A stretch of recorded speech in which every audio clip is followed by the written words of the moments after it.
सौभाग्यशाली गुरुमुखों, नाम सिमरन वह पवित्र साधना है जो मनुष्य को संसार की भाग दौड़ से निकालकर अपने सद्गुरु और परमात्मा के चरणों से जोड़ती है। हमारा मन दिन रात अनेक विचारों, इच्छाओं, चिंताओं और उलझनों में भटकता रहता है। जब यही मन प्रेम और श्रद्धा से सद्गुरु के पावन नाम में लग जाता है, तब धीरे धीरे भीतर की अशांति शांत होने लगती है। नाम का स्मरण केवल मुख से शब्द दोहराना नहीं है, बल्कि अपने मन को श्री गुरु महाराज जी की याद में लगाना है।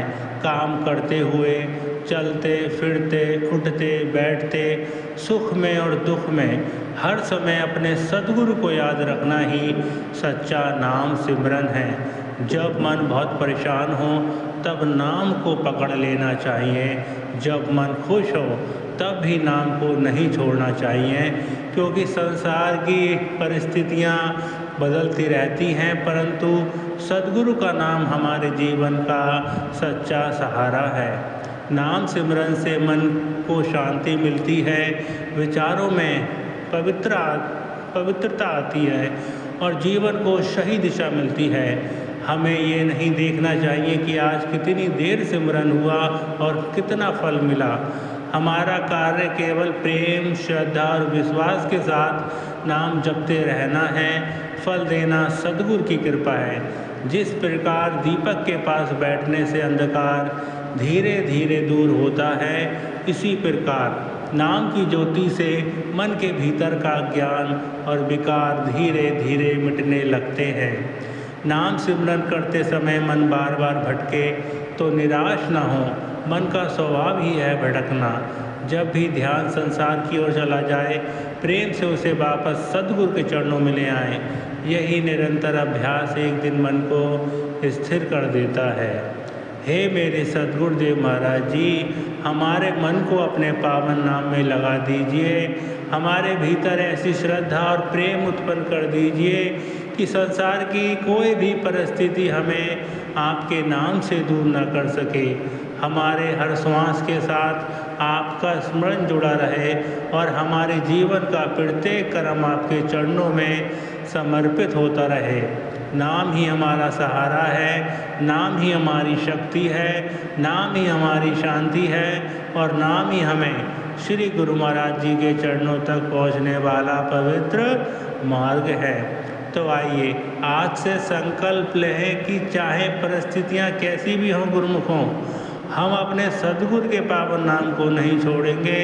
थोड़ी देर ही सही, लेकिन प्रतिदिन प्रेम से नाम सिमरन करेंगे और अपने मन को बार बार श्री गुरु महाराज जी के चरणों में लगाएंगे। सद्गुरु नाम का सिमरन करते रहें, श्री गुरु महाराज जी पर विश्वास करते रहें और प्रेम, नम्रता तथा सेवा के मार्ग में चलते रहें। सौभाग्यशाली गुरुमुखों, एक भक्त जिसका भगवान के साथ अटूट प्रेम था, रोज भगवान के लिए मंदिर में फूलों की टोकरी लेकर जाता था। उसका ये बहुत पुराना नियम था। एक दिन वह भगत फूलों की टोकरी लेने के लिए फूलों की दुकान पर गया। उस समय फूल वाले के पास एक ही टोकरी पड़ी थी। उसी समय राजा का एक बंदा भी वहाँ पर आया और कहने लगा कि राजा ने फूलों की टोकरी मंगवाई है, ये टोकरी मुझे चाहिए। लेकिन वह भक्त अपने नियम नहीं तोड़ना चाहता था। उसने उस व्यक्ति से कहा कि नहीं, ये टोकरी मुझे अपने भगवान के लिए चाहिए। उसने फूल वाले को कहा कि मैं तुम्हें 1 रुपये की जगह 10 रुपये देता हूँ। उस व्यक्ति ने कहा कि मैं इसके 100 रुपये देता हूँ। भगत ने कहा कि मैं 1000 देता हूँ। इस तरह बात हजारों में चली गई। अब उस व्यक्ति ने कहा कि मैं 50,000 देता हूँ। उस भक्त ने कहा कि मैं 1 लाख देता हूँ।